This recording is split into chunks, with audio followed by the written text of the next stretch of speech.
I denied it at first. Hell, we all did. It was a simple idea.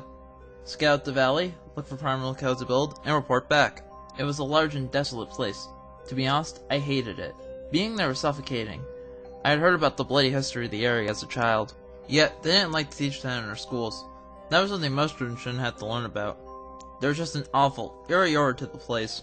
It was said that the spirits wandered the land, mourning their bloody sacrifice. I thought it was horseshit, but after arriving, very quickly I got the distinct feeling that something else, something other than us, among the ancient stones and structures. I was young though. My father was the real head of the project anyway. It wasn't a month past my 17th birthday that I reluctantly agreed to go with him to the valley. The project was a bit bizarre. My father was the best architect in the land though, and loved challenges, so he took up the project very quickly. It appeared we were building a tower of sorts, a sort of testament to our providence. What I was told, we were rejecting the times of old and moving on, expanding and ascending.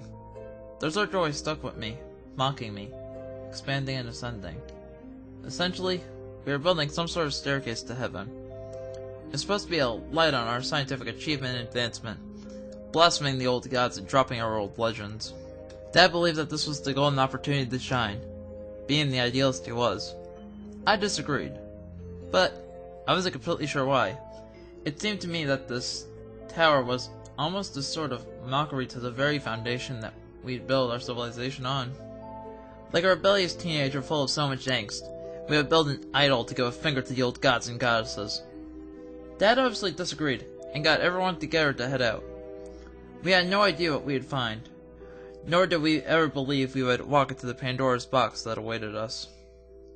The valley was hidden deep inside the dried-out landscape of our mountain and canyon to the west. We trudged through the arid land, and made our way there, taking note of everything we could. There was a large graveyard, tucked just below the path to the valley.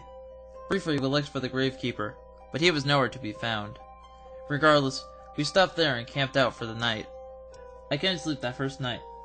I laid there in my tent, and listened at the strange rustling and whispering that was becoming more and more clearly audible outside.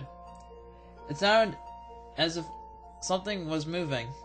Something was outside that shouldn't be. To my shock, the next morning I found out that almost everyone had heard the noises all night. Perhaps it was a coincidence. That day we headed up the path and made our way to the valley. After about an hour's hike we finally reached the edge, hot and exhausted. Before us was an enormous rock wall, the other side of the valley. A small river gave us a brief reprieve from the scorching sun, as we sent some men up the wall. In an hour the ladder was down and we were on the other side, a barren landscape before us. I can't put my finger on it, but there was something off here. You could feel it, saturating everything and everyone in this dingy, awful energy. I probably sound like the nutjob town psychic in the West District, but it really was an uncanny feeling. There were the ruins of what appeared to be a castle. It was amazing, really. It dwarfed the surrounding landscape with this enormous shadow that only seemed to beckon us into it. I've read a little bit on the area, and I do recall hearing of an old castle ruins from a war-torn past. My father suddenly bolted across the area to an elevated piece of land just above the spring that fed into the river below. We all quickly followed behind him. As I ran up the hill, I passed by what looked like a well. I would swear on my life as it fell behind me, I heard the sounds of moaning, the hair on the back of my neck darting up as I approached my father. He would turn to us and tell us that this is where it will be. The wide expanses in the mountains would be the future location of the towers. We decided to further explore the location over the next few days. For the remainder of day 2 we scoped out the castle and took small notes on it. We considered taking it down, so the tower wouldn't have any structural competition, but we decided to keep it up. After all, it was a piece of history, no matter how bloody and dark the said history is. On the third day we discovered a path behind the clearing for the towers, that after hiking for a few hours discovered a small and simple cave system. We trudged through it. It was only an hour when we came out at the other side, at the gaping maw of what appeared to be an endless desert.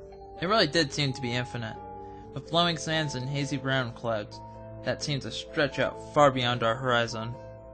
The heat from the sun and wind was intense, but more than that, there was the strange attraction to it, a beckoning that made me want to go out into it. I would swear that I saw something moving out there, under the sand, pulsating and breathing. We all swallowed our draw to the desert's edge, as my father named it, and returned to the building site. A few men returned to town to gather more people as my father began to organize people for the long path ahead of us. He wanted the towers done as soon as possible. For the next few days we gathered and organized materials and men. We were going to begin building immediately. It was strange. My father seemed somewhat different. Everyone did. They all seemed almost in a craze, like they desperately wanted to get this done. I dismissed it as simple workers' hype, and intense ambition driven by a kid-like spirit they all had for their work. Yet, deep down, I would swear there was more behind it. My father called me into his tent on the 6th night, patted me on the head, saying, "My boy, very soon it all begins." I smiled and bowed my head. I couldn't help but feel uneasy. There was really something ominous in the distance of all of this. It was on the 7th night that it all seemed to reach the pinnacle. A man by the name of Ophir had stumbled back into the campsite. He was bloodied, beaten, and stammering nonsense. A few men woke me up as my father ran out with the others to help Ophir. He was holding something up to his chest. His shirt and leggings had large, gaping gashes in them. What had he run into? "What's going on here, Ophir? Where'd you go?" my father asked, kneeling down in front of the stammering lunatic. I had just realized he was leaning up against the wall of the castle, its shadow darkening all of us around him, shallowing us into its ancient infinity. The desert. In the desert. I got this, he said, looking down into the shape in his arms. Father reached out for it, only to be lashed out at. "No! Stay away! They see you. It wanted out, so I got it.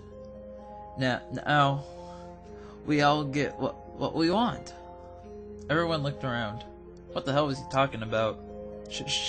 They knew about it. The guardians couldn't keep her in, he added. Just then a sound, a howl of a most peculiar nature, roared out from across the valley. We all jumped. Whatever it was certainly didn't seem like anything we had ever encountered. They are angry, but they can't leave their desert. Ophir said, standing up. He stared at us, blood all over the place. His eyes, the expression in his eyes was the most terrifying expression I'd ever seen. He was a big man by no small means, but he looked like a scared child. I immediately became fearful. Whatever was going on here was far beyond what we were prepared for. He coughed up a small puddle of blood, falling forward and collapsing. My father picked him up, looking up at me with a very confused face. I leaned over and picked up the object in his hands. It was a mask. He brought back a mask. It was purple with all sorts of orange and red patterns all over it. There were 3 large spines sticking out of each side, as well as 2 coming out of the top. What really got me though were the eyes. They were wide, like Ophir's. Not with shock though. They were wide with awareness, alertness. They were looking at me, looking at us. It was hideous. This thing was the face of a monster. I knew right then and there we shouldn't have this. This needs to go back. I stood up, my father standing up alongside me as a few men picked up Ophir. He took the mask. This needs to go back, he said, turning and walking back to the tent where Ophir was being taken. I ran up alongside him, pleading with him to let me take it back immediately. "No, you aren't touching this. Go back to your tent and get some sleep," he replied. I couldn't argue with him. I stood in the moonlight, the castle laughing at me in silence, the well in the distance moaning strange and silent curses. I hated this place. I ran to the desert edge. No one had seen me go. I just wanted to know what it was, what that place was. I turned on my lantern and headed into the cave, somewhat fearful of what I was going to find. The desert, the guardians, and what is this she he keeps talking about? Or they. Before I knew it, I stumbled out of the cave and onto the desert edge. It looked even more infinite. the black in the distance following everything. I could feel a small breeze, bone-chilling cold and piercing. This place, it seemed unreal. This place seemed like it was a dream. Like I was in a place I shouldn't be. I shouldn't have come. I whispered to myself, turning around. Just then that howl, that horrific shriek we heard earlier, echoed across the desert, straight into my ears. It was incredible. It rang deep into my bones. An angry roar that soared across space and time, creating an aerial dissonance that practically brought me to my knees. I jumped and ran back into the cave. Whatever was making that sound out there, and it was indeed frustrated. Strangely enough, it sounded like there was more than one. Upon coming back to the campsite, I found my father and the other men gathered around the main tent. "My boy, come here. You've got news," Father said, walking through the crowd over to me, the moonlight barely lighting a contorted face that frightened me. What happened to him? To everyone. They all seemed so okay, so sure everything was going as planned, completely ignoring the desert, the howls, the mask, and the fear. I found it to be very inspiring. He turned to everyone else, who all nodded. I've changed some of the textures of the design for the towers, to match the mask, you know, a tribute to what was here before us. I didn't like the way he said that. He sounded almost fake. "Well, what's going on?" I said, breaking away from him and the crowd. His face went very serious. All of theirs did.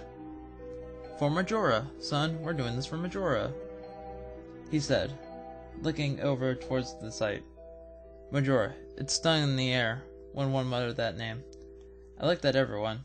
Then at my father. Whatever happened while I was gone, it had changed everyone.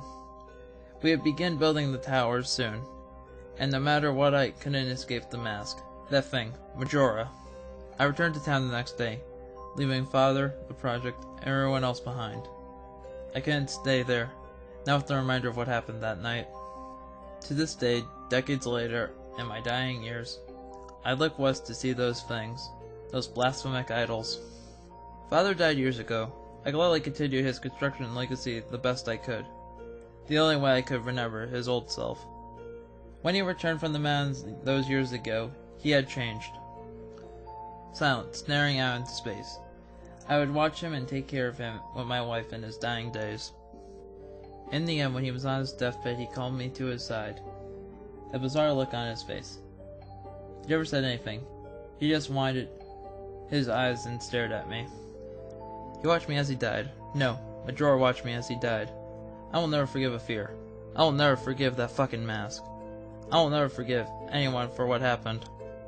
I had it in my chest in my basement a few years back. I never wanted to look at it. Yet one day a strange man came and asked for it. I stared him down. His neatly combed hair and pack of masks certainly threw me off. Not to mention the eerie aura that surrounded him. But he was willing to pay huge for that mask. I certainly didn't want it, and I needed some money for construction and the festival coming up. I sold it to him and he was on his way. He disappeared as strangely as he came. These days things are strange, especially as the festival approaches. Everyone seems on edge. All the town waiting for something we can't explain. Apparently the masked man is in our clock tower. At least a few of the locals say they've seen him in there. To really top it off, the moon. Something's wrong.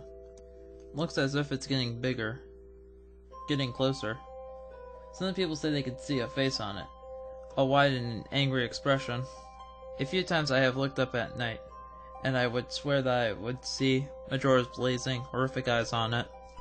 I would never keep looking at it long enough, though, to find out if what I was seeing was real. I don't know if any of this is real, ever since those decades ago. Perhaps this has all been a dream. We're all asleep. Majora is just a nightmare that came to life.